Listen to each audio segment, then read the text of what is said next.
accuse a reporter of breaking the law for conducting routine business of reporting on government secrets. Now, I believe national security leaks should be investigated, but what about going after the leaker? We recognize that when you target reporters, it's especially sensitive given the role of reporting the news and the freedom of the press guaranteed by the Constitution, and the need of our society to maintain the kind of openness that only comes with a free and robust press. In addition to an overbearing surveillance of individual journalists, the Obama Justice Department also targeted whistleblowers in the notorious Fast and Furious investigation. This is where guns were purchased in bulk in the United States and allowed to walk into the hands of the drug cartels in Mexico. One Department of Justice official, a U.S. attorney in Arizona, tried to smear a whistleblower by leaking a private document. The Department of Justice Inspector General called this behavior, quote, inappropriate for a department employee and wholly unbefitting a United States attorney, close quote. Meanwhile, a separate Justice Department official was forced to resign her position when she was caught collaborating with left-wing bloggers to slander both whistleblowers and journalists.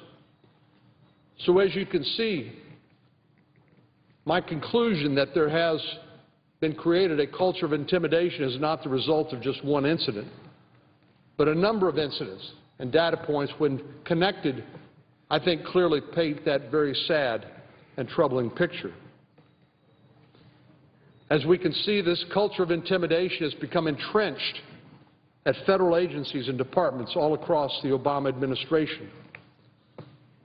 This culture of intimidation was troubling before the IRS scandal broke, and it's even more troubling given all that we've learned in the past few weeks. I hope Congress will do its job on a bipartisan basis, as the Finance Committee under the leadership of Senator Max Baucus and Orrin Hatch have already done on the IRS matter, to investigate it in a bipartisan way to get to the bottom of this, recognizing that this kind of abuse of power on the part of the Internal Revenue Service can be turned not just against conservative political speech, but also people on the political left or anybody in between, which should not and cannot be tolerated. Mr. President, I yield the floor, and I'd suggest the absence of a quorum. Withdraw that request for a quorum call. Mr. President. Senator from Indiana. Mr. President, I thank my colleague and couldn't agree with him more on a number of things that he listed, particularly what I'm finding out as I travel across the state of Indiana and talk to Hoosiers. This health care program, so-called Affordable Health Care Act, which is anything but affordable, is having an enormous negative impact on the decision of employers, on health care providers, on average citizens, relative to what is coming down the line here within the next several months and into the year 2014. It is a colossal mistake of legislation. It is a mess. It is distorting this economy. It is keeping people from out of work. It is keeping employers from being able to hire new workers. People are trying to manipulate the system now because what is being imposed on them is draconian and unsustainable and unaffordable. And that's why we need to officially call this the unaffordable comprehensive health care reform rather than the Affordable Act. It's unaffordable. But that's not why I came here today. I came here today to talk about our current fiscal crisis. You know, that's sort of taken a back seat to the debates that we've been having here on the floor, even though they are necessary. Immigration coming up, Farm Bill that we're currently dealing with, gun issues and others. But the looming dark cloud issue, the big bear in the closet, is our fiscal crisis, and it's not going away. Now, last Friday, the Social Security and Medicare trustees issued their annual report on the long-term financial status of the health and retirement security programs. And there was a little bit of good news. That is that the current numbers that exist out there and the rate of spending down on these programs has slowed somewhat. But it's not the kind of news that we ought to celebrate. Some are saying, oh, well, that just takes the pressure off. We don't need to do anything about structural reform for our mandatory spending for our entitlement programs because, look, I mean, we just had a good report here. So let's just get back to regular business and we'll worry about this later. Well, the fact remains that the mandatory spending is not only unsustainable, it is having an immediate impact and will continue to have an even greater impact on other functions of government that are deemed essential and necessary, because as the cost of funding for the mandatory systems continues to rise, and dramatically in future years, with 10,000 baby boomers retiring every day.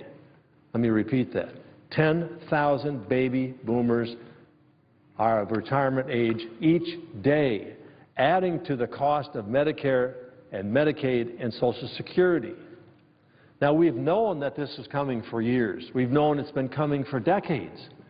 That amazing number of people that were born post-World War II now have worked their way to the point of retirement.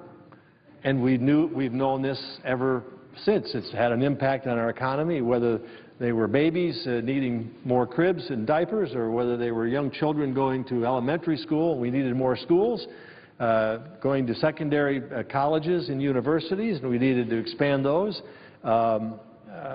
working their way through the economy, having children, dramatic impact with this bulge of baby boom babies growing up and working their way through the system. Well, it's retirement time.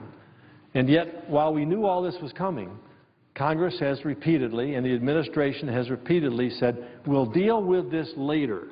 It's a crisis, we know, but it's just too tough to deal with now. And what I'm afraid of is that this latest report that came out, which provided a little bit of relief, a little bit of wiggle room, but did nothing to solve the long-term problem. What I'm concerned about it now will be used by the political body to basically say we don't have to do anything now. Well, what's the impact of this? The nonpartisan Congressional Budget Office reported earlier this year that spending on the mandatory programs and interest on the debt, because we have to borrow to cover this cost, will consume 91% of all federal revenues 10 years from now. Already it's putting the squeeze on discretionary spending, because what this means is that all other spending priorities are being squeezed out by spending on Medicare, Medicaid, and Social Security and some of the other mandatory programs. If you are interested in a strong national defense and maintaining that, in a solid education system and maintaining that or growing that, infrastructure or bridges, paving roads, medical research, food and drug safety, homeland security, border security, which is absolutely needed and we're going to have to spend more money on if we're going to go forward with the immigration reform, and many other programs. So whatever your interest is, and whatever demands there are in terms of the need for effective and efficient and yet necessary federal programs, these are every day getting squeezed in terms of the amount of resources available to do this. Why these groups don't form a coalition and come marching to the halls of Congress here and demand that we take the actions now on this runaway mandatory spending, because it's simply wiping out their programs, is beyond me. But it is the nature of the political beast to postpone the tough stuff, to not have to get to the point where they have to tell anybody no, because we want everybody to love us so they'll vote for us in the next election. It is incomprehensible that we continue to put this off day after day, month after month, year after year, election after election. How many times, I've been around a while, how many times have we heard people say, we will do that after the next election? And that was the mantra in the 2012 presidential election. Well, no, you see, the president couldn't step up and do this and the ruling party couldn't step up and do this because we had a presidential election, and this is no time to do that now. But, you know, as soon as that takes place, then we will have a period of time here where we have been reelected to office or we have new members coming in, and we won't have the pressure of an election before us, and we'll address this problem. Well, here we are now into the 6th month of this year, when everyone knows that the first 100 days of a new administration, or a repeated administration in this case, is the best time to enact long-term, good legislation that addresses major problems. Slips sliding away.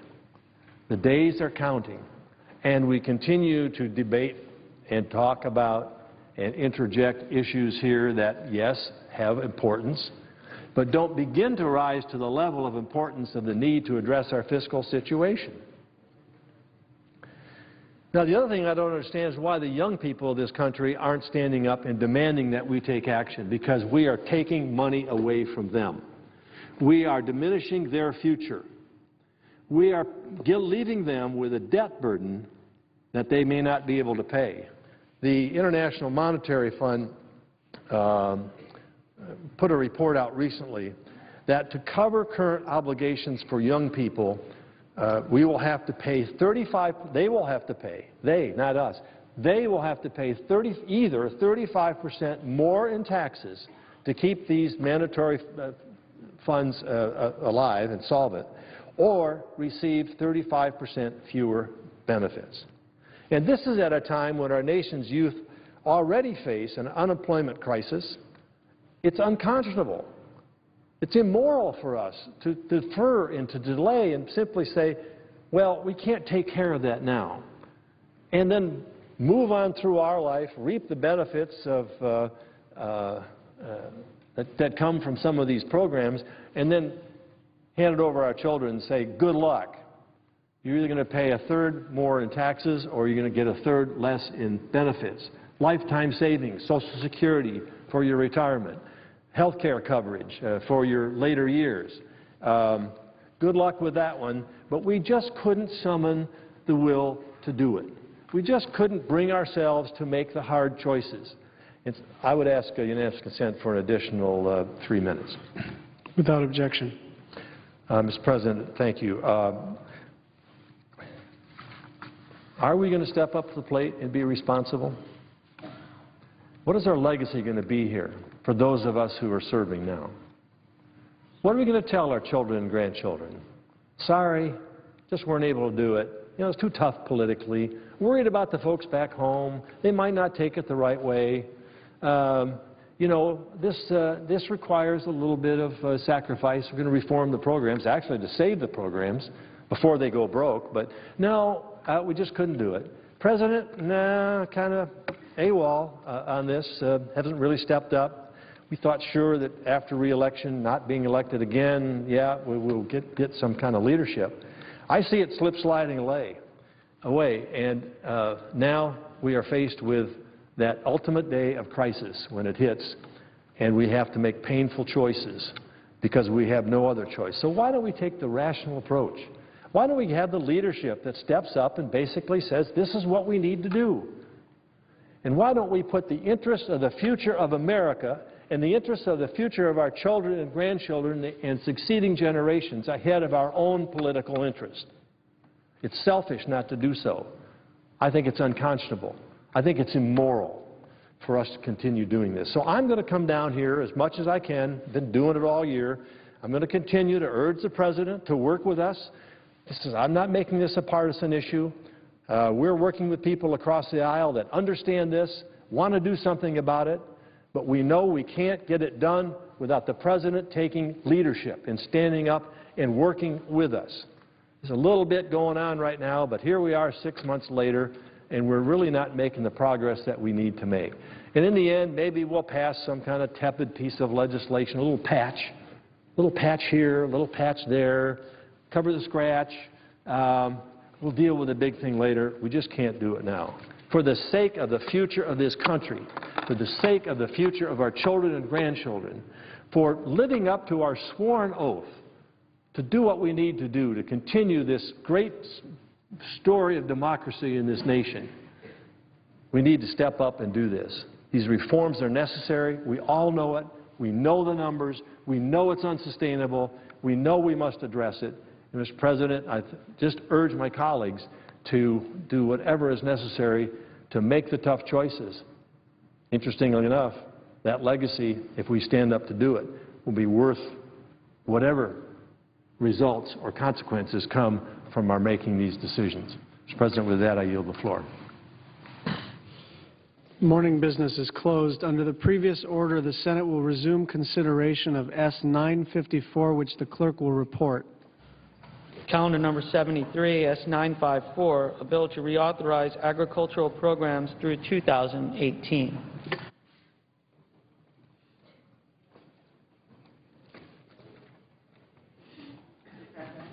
Senator from Michigan. Thank you, Mr. President. First, I have 5 unanimous consent requests for committees to meet during today's session of the Senate.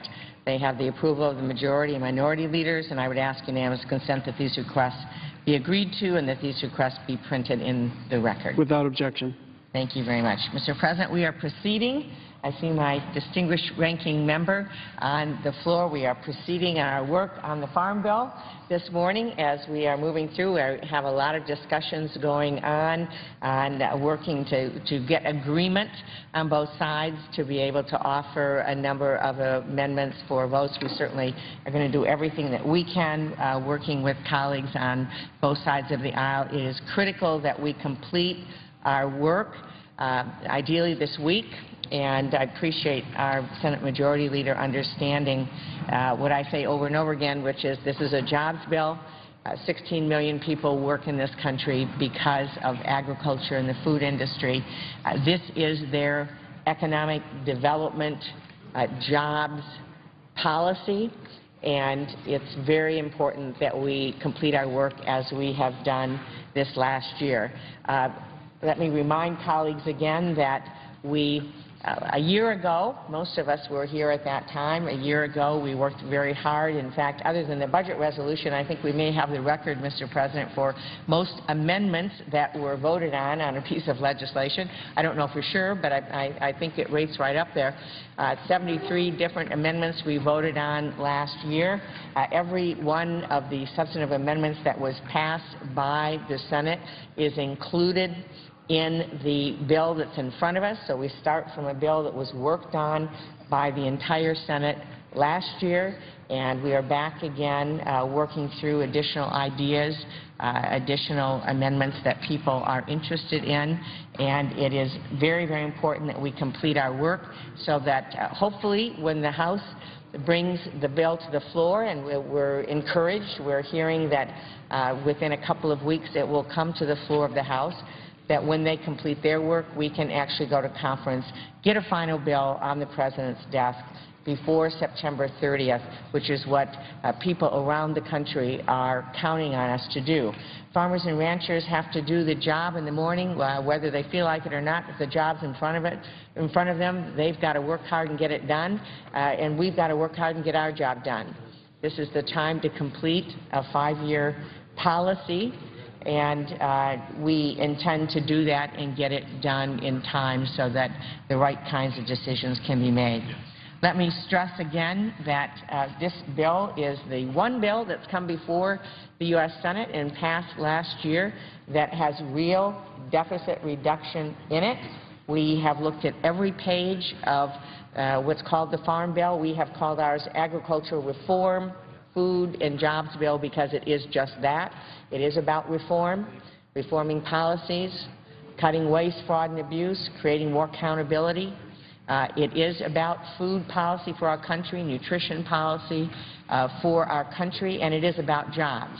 And so we have scoured every page actually in our process, ended up cutting over 100 different programs and authorizations by either combining them, cutting down on the duplication and paperwork, or eliminating them if they didn't make sense. If it doesn't work anymore, if it doesn't work from a taxpayer standpoint, if it doesn't work From the standpoint of agricultural policy, we eliminated it. We took what are currently 11 different definitions of what is rural.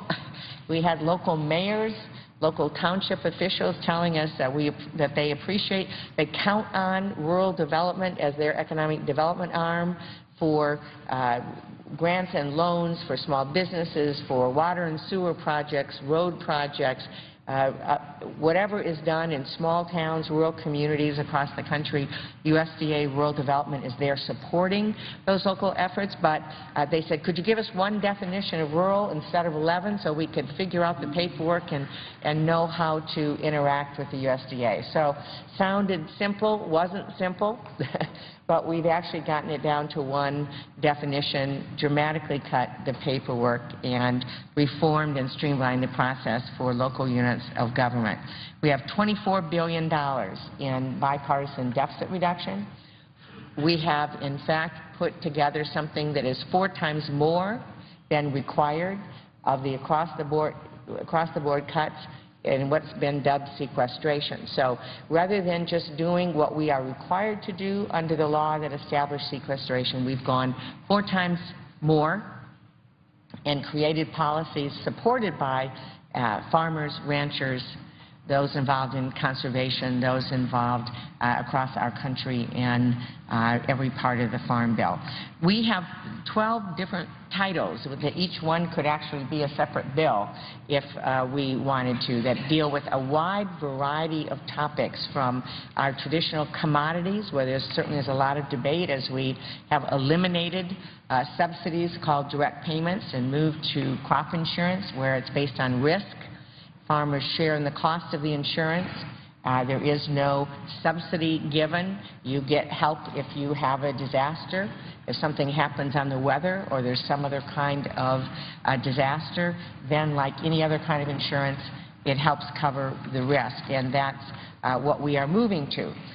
Conservation and bringing together 23 different programs. We cut it down to 13, consolidated, streamlined, did a better job with more flexibility for communities, and have created a conservation title supported by more than 650 different conservation and environmental organizations across the country.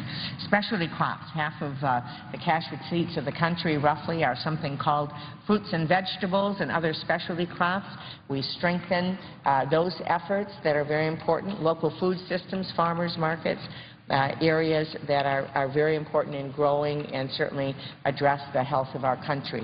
I mentioned rural development, an energy title that we've not only focused on in terms of energy efficiency for our farmers on the farm, bioenergy, biofuels, but also a new area of reducing our reliance on petroleum by using agricultural products and byproducts in manufacturing, called bio-based manufacturing.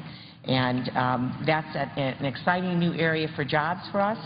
We're seeing a lot of different possibilities in the area of soybeans. We're seeing soybean oil used to replace petroleum oil in things like foams. If you if you buy a number of different vehicles today, and certainly in every Ford vehicle I know that is being produced, the new Chevy Volt, many other automobiles today, you're actually sitting on soybean foam instead of petroleum foam. It's biodegradable. There's a lot of jokes about sitting on soybeans. But the reality is that this is something that's creating a market for growers. It's biodegradable, gets us off of foreign oil, and is creating jobs. A lot of possibilities in this bill for new jobs. We focus on trade. The one area where we actually have a trade surplus in our country is in agriculture. We, in fact, are feeding the world and working with those around the globe to develop their own food systems. And I'm very proud of the role that American farmers play in addressing hunger around the world, as well as international food assistance. So we could go on and on. Bottom line is this is a bill with tremendous impact. 16 million people in the country directly impacted in terms of their job. Every American, if you had breakfast this morning, thank a farmer. If you have lunch today, thank a farmer. If you have dinner today, thank a farmer. We have the safest, most affordable food supply in the world. because of a group of people that go out and take the risk against the weather, which is getting tougher and tougher as the climate is changing. They're willing to go out there and continue to be in this business, and our bill supports them with tools that help them manage their risk through insurance, that helps them manage their risks on the farm in terms of keeping the soil on the ground, as well as protecting our water, protecting our air. Those kinds of tools are critically important as well. This is a bill that we've worked on now twice in the last year, this year, and we're looking forward to having the opportunity to bring this to completion, to work with our House colleagues in a bipartisan way to provide legislation that's good for those directly involved in agriculture, that's good for consumers, that's good for taxpayers as we look at ways to reform our government to work more efficiently and effectively on fewer dollars. So, Mr. President, we look forward to continuing throughout the day, working with colleagues. We are hopeful we will have amendments to bring forward, but we do understand that we have got to move forward and get this done.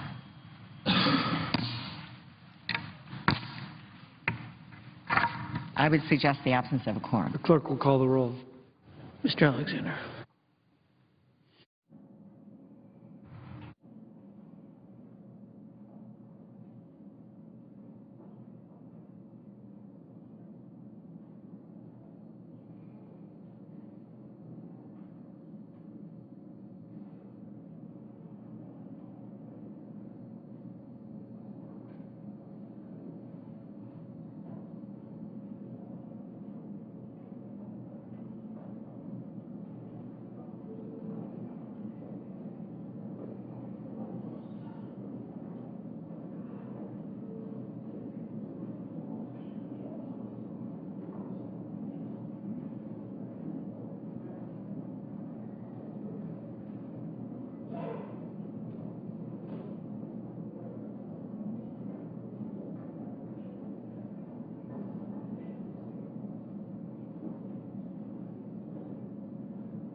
The Senate in a quorum call now, waiting for a senator to come to the floor to speak.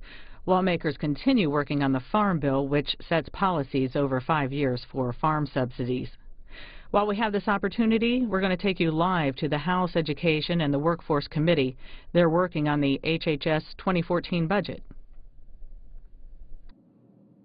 Skin or No, sir. I think it should be legal to deny somebody an organ transplant because of their gender, because of they're a woman or a male?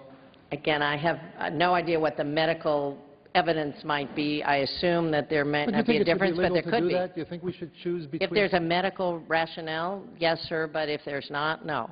No. Why are we going to let a little 10-year-old girl die because she is 10 and not 12? Sarah's at the top of the pediatric list, those who are 11 or younger. If Sarah were 12, she'd be at the top of the adult list. Now, transplants should be based, I believe, on the severity of the illness and not the person's age, and I know you agree with that because you've asked OPTN to please review the policy. Sarah's parents aren't asking for special treatment for their daughter. I'm the father of four girls myself. They're asking for an equitable organ transplant system. And you are the one person who has the authority to suspend the current policy until we are confident that children have equal access to life-saving treatment and aren't discriminated against because of their age. We wouldn't do it for any other reason. I'm begging you. Sarah has 3 to 5 weeks to live. Time is running out. Please, suspend the rules until we look at this policy, which we all believe is flawed. Well, I would suggest, sir, that, again, this is a incredibly agonizing situation where someone lives and someone dies. Based on their age. Based on Sir, their age. what I have been told by the transplant experts, and I don't profess to have any expertise in this area, is that the medical evidence and the transplant doctors who are the making the rule and have had the rule in place since 2005, making a delineation between pediatric and adult lungs. It's lungs, because lungs are different than other organs, that it's based on the survivability. This is different. Sarah's case is different. Doctors have said that she could survive with an adult lung. It can be modified to save her life. Why wouldn't we do it? Why we do so much bull crap around this place, and we have the chance to save someone's life, and because of some kind of there's no logic to this. 40 people in your home state but she would be are first, waiting on. But she would be first. Sir, there are 40 people in the highest acuity list waiting for a lung in Pennsylvania. Would be at the top of that list. The gentleman's time has expired. Mr. Hinojosa. Thank you, Chairman Klein. Madam Secretary, I'm concerned that despite past bipartisan support for the Head Start programs, the sequester threatens more than 70,000 children's access to Head Start. Please share your thoughts on why federal investments in early learning are needed now more than ever. And the second part to this question, how does the President's early learning proposal affect Head Start programs, including migrant and seasonal Head Start families, as well as our Native American children? Well, I think there's a lot of evidence, Congressman, that has been developed over decades that early childhood education, that is a quality program, makes a lifetime of difference in a young person, not just in school readiness and school success and parental involvement, but in less drugs, less alcohol, higher graduation rates, more likelihood to get a job. So it's an investment early that pays off over a lifetime. Certainly in this very competitive global world, we want all of our children to be able to live up to their potential to be a prosperous nation, to have the full advantage of the opportunities that America can have in the 21st century. So the President has proposed in his 2014 budget a significant expansion of early learning opportunities aimed at lower income kids, but really aimed at all kids, so that you would have more home visiting programs, which have proven to be enormously successful in families, early Head Start child care partnerships, which would bring some of the parental skills and early learning from Head Start into child care settings, raising the quality for 100,000 more children. Universal pre-K in a partnership with states so that more 4-year-olds would have access to high-quality early kindergarten, and then hopefully a successful transition into school, which would, I think, not only improve the fate of those individual children, but when you look at the amount of money schools now spend on remedial work, even at the very earliest age, at the dropout rates, at the lack of success of some kids, making a dent in that dismal outcome could save money, make more prosperous workers, make for a more prosperous nation. So I think the President understands this very well and has proposed that one of the biggest investments we should make for a 21st century economy is in early childhood education. Madam Secretary, what you have answered is exactly what we hear from other countries that are leading the competition in interscholastic competition. And so the rule of early reading plus writing equals success in schools is exactly the what gentleman's you have time described. has now expired. Mr. Salmon. Thank you. Madam Secretary, we're just about 6 months away from the implementation of the Affordable Health Care Act, and several of the groups that had been very, very supportive of the act when it initially passed are now raising red flags, and some are actually calling for its repeal. In fact, most recently, the United Union of Roofers, Waterproofers, and Allied Workers, they came out and asked for its repeal. Several other unions have expressed concerns about losing their Taft-Hartley coverage. And so my question would be to you, given the fact that you were integrally involved in the negotiating and putting this act together, if you had it to do all over again, would there be any things that you do differently, and if so, what? And then also, why do you believe some of these groups that were so supportive in the past are now opposed to it and are having problems with it? I would tell you I was very involved from April of 2009 when I got sworn in till March of 2010 when the bill was passed, and probably every day along the way there was some decision or some discussion that could have gone one way or the other. I think overall this is a law that has been long overdue in this country.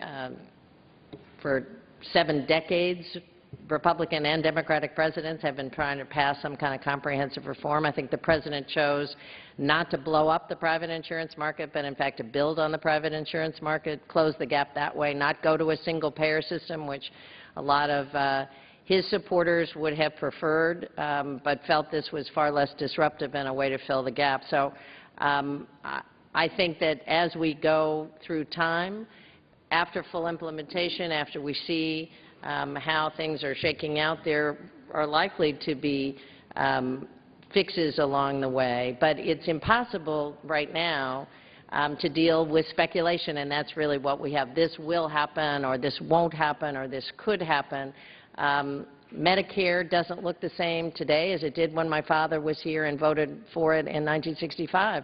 I'm sure the Affordable Care Act in 50 years will look very different, and there'll be changes along the way based on real experience in the marketplace. But I think our success so far in the 3 years with implementation of pieces of this, with the cost control issues underway, with what's happened and not happened to Medicare is very, very positive. And I'm very excited about the next step in fully implementing this law.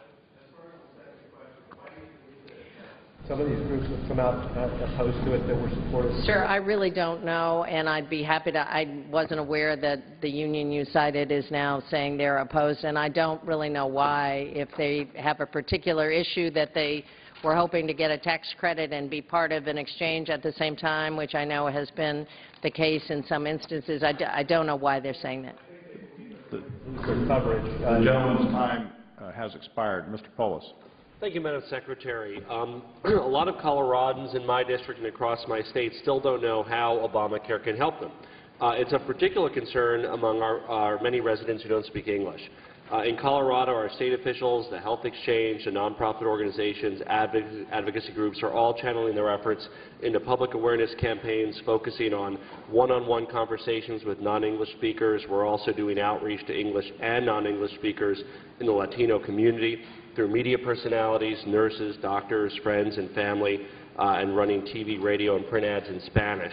My question is a similar effort underway at the federal level, and what actions have you and the department taken to ensure that non-English speakers in Colorado and across the country are aware of and can access the new services available to them? Well, it's a great question, and it isn't, as you know, just Spanish language, but there are multiple languages spoken across this great diverse country. So we are taking that very seriously. We have put together an operation where a call center will open, I think, later this month, and questions will be able to be answered in 150 languages out of that call center. Materials on our website are automatically available in both English and Spanish, because Spanish is the most frequently spoken other language here in the United States. So everything that we're doing will always be available in English and Spanish, but we're trying also to be very sensitive to the diversity of languages and have.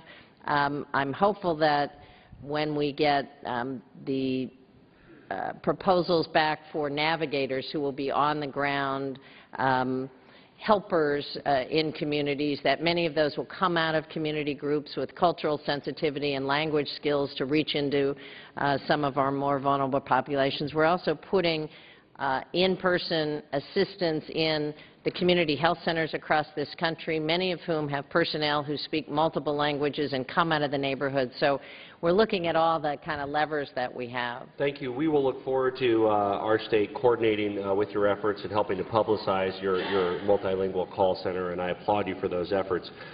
We don't have much more time. I just want to applaud your efforts on early childhood education. I recently introduced the Continuum of Learning Act to align early childhood education and elementary school standards, and I would encourage you to continue to work in early childhood with the areas under your jurisdiction, with the areas under the jurisdiction of Secretary Duncan and school districts and states to make sure we have a coordinated approach to early childhood education. And with that, I'll be happy to yield back. Thank the gentleman. Mr. Thompson. Thank you, Chairman. Madam Secretary, thank you for joining us here today. I need to address an issue that's very near and dear to my heart as actually a couple in the Pennsylvania. I just want to briefly weigh in and say that in terms of that little girl that's would reach the age of 11 by August, you are probably the one person certainly in this chamber and maybe in this country that has the ability to waive a rule to keep her from dying. I really encourage you to do that. My remarks really is, the other side is I want to talk about the concept behind the state children's health insurance program. As you know, that was born in Pennsylvania. This is one of a kind program to provide coverage to children whose families earn too much to qualify for medical assistance, but not enough to purchase private insurance. The federal CHIP program was signed into law in '97, authorized in 2009. One of the first votes I made as a new member of Congress. Now, I vote in favor of that reauthorization because I saw how Pennsylvania was able to provide excuse me, children private health insurance coverage using a market-based approach, not Medicaid. However, I'm worried that the vote that I cast may have been in vain now that Pennsylvania's CHIP program is under threat by the Affordable Care Act. Madam Secretary, in April 2013, I apologize for this cough. I'm hoping to get over it before the full implementation of the Affordable Care Act. We could find you a good doctor. I got a good doctor. Well, April 2013, Pennsylvania's Governor Tom Corbett met with you to ask that you work with the Commonwealth to ensure that the children will not be affected by the implementation of the ACA, and particularly those children enrolled in CHIP. On May 30th, Governor Corbett reiterated his request, writing you and expressing serious concern that upwards of 70,000 children will be transferred to Medicaid off of CHIP. Mr. Chairman, I ask unanimous consent to enter that correspondence from Governor Corbett to the Secretary into the record. Without objection. Madam Secretary, my question is pretty straightforward. Are you going to work with Governor Corbett to see that kids enrolled in CHIP are not put into a position where they can no longer use the doctor of their choice, not dumped into Medicaid, and will continue to have viable access to health providers? Well, Congressman, what I can tell you is I've had a number of conversations with Governor Corbett, and I will certainly continue to work with him to make sure that the children in Pennsylvania are not disadvantaged, certainly by this next transition. CHIP remains a program, an independent program. I'm not, again, off the top of my head, I can't tell you what all the issues are around the Pennsylvania program, but I will go back and look them up. But we have frequent conversations, and I'm... Madam Secretary, the issue is 170,000 kids. 70,000 of them right now are going to move out of CHIP, which is a program that works, it's market-based, and be put into Medicaid. And I would say the majority of folks in Medicaid cannot find physicians, let alone specialists such as pediatricians. Thank you, Mr. Chairman. The gentleman's time has expired. Mr. Scott. Thank you, Mr. Chairman. Madam Secretary, we heard about the Cadillac plan being taxed. Isn't it true that the tax is really a fact that you only get a deduction on the base cost of a basic plan, and if you spend more than that, that's just taxable income that you pay tax like everybody else? That's correct. It is a cap on how much you can deduct, how the level of the insurance deduction. And again, Congressman, as you know, it is not to kick in until 2018, and it was an attempt to put on the horizon the need for health plans to actually deliver some lower-cost services. Well, and so they're blaming something on the Affordable Care Act. That could not have had any effect. The Affordable Care Act couldn't have had any effect on that because the tax hadn't even gone into effect. Is that right? That's correct. You mentioned the reason that 20% of the people have no insurance and would benefit with the Affordable Care Act. Isn't it true that the 80% that have insurance, for them we're closing the donut hole where those with pre-existing conditions can get and keep insurance and can switch insurances, that they get pre-prevention that's lower cost for individuals in the individual market, that those we're eliminating insurance abuses like rescission for those with insurance, the no limits annual or lifetime on what the insurance company has to pay, and we extended the cost of Medicare for 8 years. Aren't those benefits that the 80% will get? Well, I think you're absolutely right. You've just outlined some of the market advantages for the 80%, but I would say there are some additional ones. First of all, the 80% right now are paying for the cost of care for a lot of the people who don't have coverage because their hospital bills are higher, their doctor bills are higher. How much is that for the average policy? They were, it's estimated by some economists that it's about $1,000 per family on their policies extra that they're paying for uncompensated care. The gentleman from South Carolina raised questions about the administration of the program. Can you say a word about what the budget cuts and sequester has done to your ability to properly and effectively administer the program? All of our programs? The putting the Affordable Care Act into effect. Well, I think that we certainly have had a challenge the last couple of years in terms of resources specifically to effectively implement the Affordable Care Act. We did not have a budget in 2013, and then we had a sequester on top of that, so that it has made, I think, it very difficult, but we're doing a job to make sure the resources go, that the programs are built, and that we're ready to implement on October 1st. The gentleman's time has expired. Dr. Desjardins. Thank you, Mr. Chairman. Madam Secretary, what, in your opinion, was the biggest reason or need for Obamacare or this health care law? The biggest reason was that way too many of our population had no coverage at all or coverage that was unaffordable in and out of the market. How many people? It's estimated that it's about a sixth of our population. Can you put a number on that? How many people were uninsured? I can go back to 2010 and get you the exact number. I don't. Can you give me a guess? Well, a sixth of the population, about 20% of the population. We have about 300 million people. Okay. The President said when he implemented the law that there was roughly 31 million uninsured Americans. Is that right? He may have said that. That's probably a little low. Okay. According to the CBO's recent report, 44 million people will be uninsured next year, and still 31 million people will be uninsured in 2023. This is despite the federal government spending almost $2 trillion to implement this law. Now, would you say, if the CBO, the Congressional Budget Office's numbers are correct, that the President's signature legislation to achieve universal coverage is a success, or is it looking to be maybe not so much?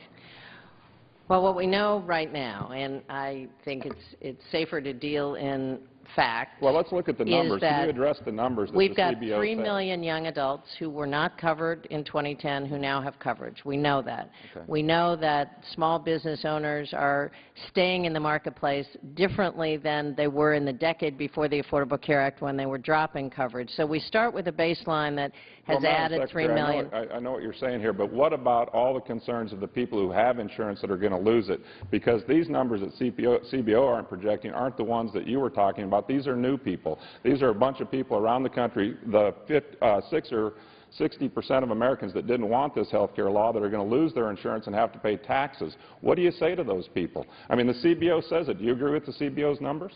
I don't have any idea what numbers you're quoting, but I'd rather deal with what's happening on the ground, and I will be glad to come back next year, sir. 30 million people are not going to have insurance with this new signature Obamacare. I have no idea where those tell numbers people come this is a from and success. where the CBO has gotten Well, it. we'll get No you the idea. numbers. Thank you. Yeah. Gentleman yields back. Dr. Heck. Thank you, Mr. Chairman. Thank you, Madam Secretary. You know, there's obviously, as expected, been a lot of discussion about the Affordable Care Act today and how it's supposed to increase access to health care. And I think it's a bit of a mischaracterization because the bill really attempts to increase access to health insurance. And increased access to health insurance doesn't necessarily increase access to health care. With that in mind, I'd like to ask you a question about a bipartisan concern, and that's the looming physician shortage. The Association of American Medical Colleges projects that by 2020, the U.S. will be facing a 91,500 physician shortage that is evenly split between specialists and primary care physicians. So I'm concerned that at a time when we need to grow the physician workforce, the administration continues to propose cutting Medicare support for physician training and the critical services provided by teaching hospitals. It's estimated that the President's proposal to cut Medicare IME by 10% could cost America's teaching hospitals over $700 million annually, including about $1.6 million in my home state of Nevada, and would severely impact their ability to train the next generation of physicians. As you know, IME is not an overhead payment. In fact, teaching hospitals receive IME funding to help compensate them for the higher costs because they take care of sicker, more complex patients and provide services that other hospitals cannot, such as trauma centers, burn units, and standby capacity.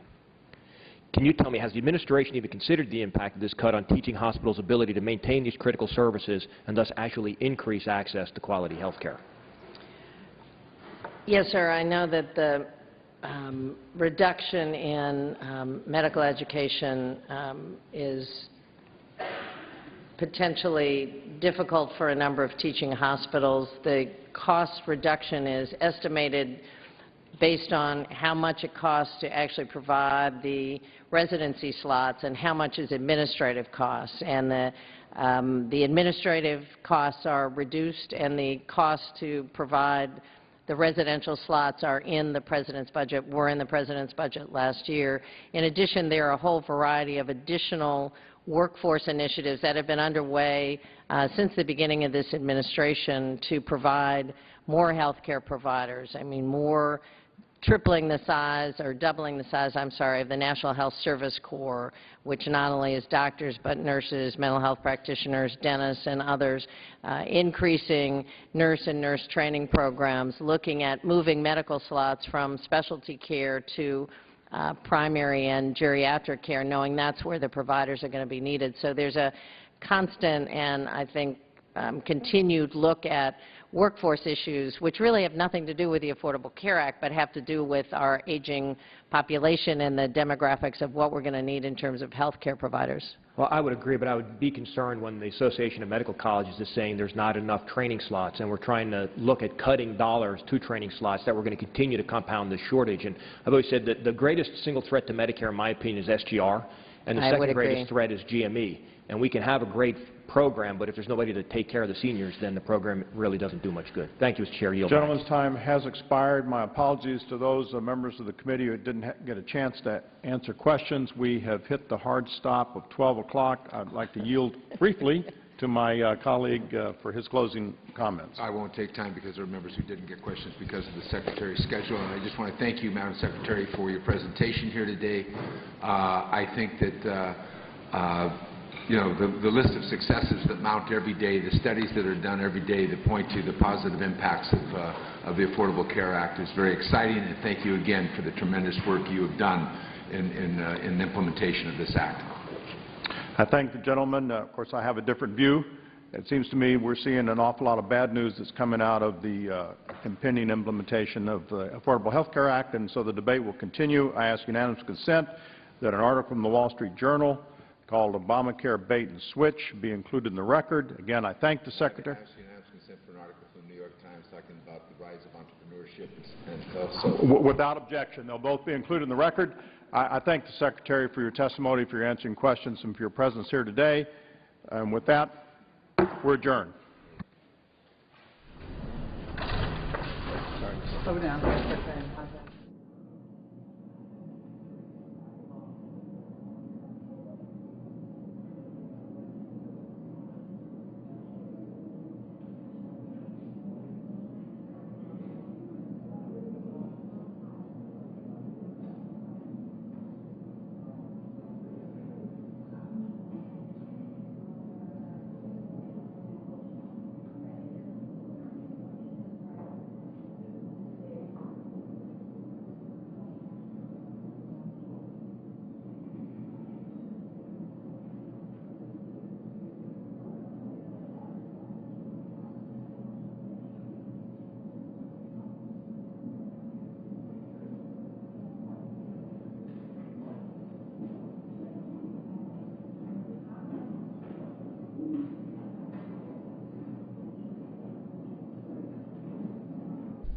The Senate in a quorum call now, waiting for a senator to come to the floor to speak.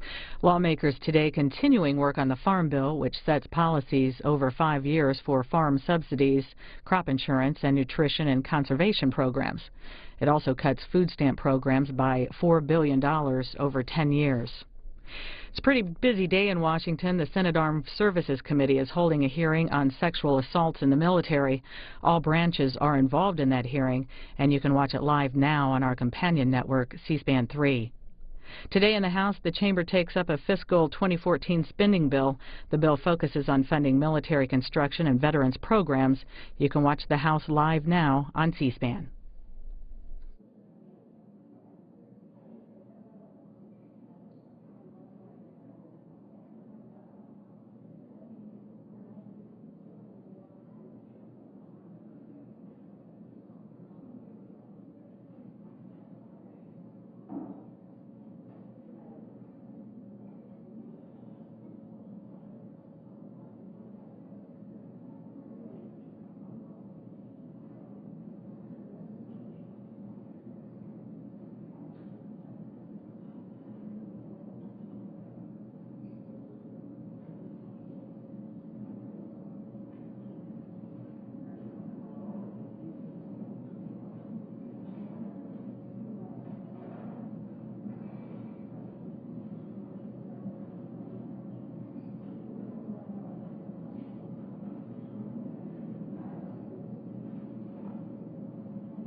Madam President, Senator from Washington. I ask unanimous consent that the quorum call be lifted.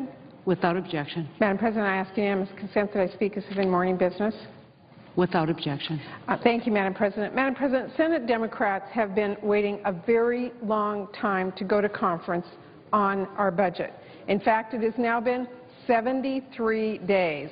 And until recently, we've gotten pretty used to Senate Republicans just simply standing up and saying no. For months, Republicans have been offering a lot of excuses for why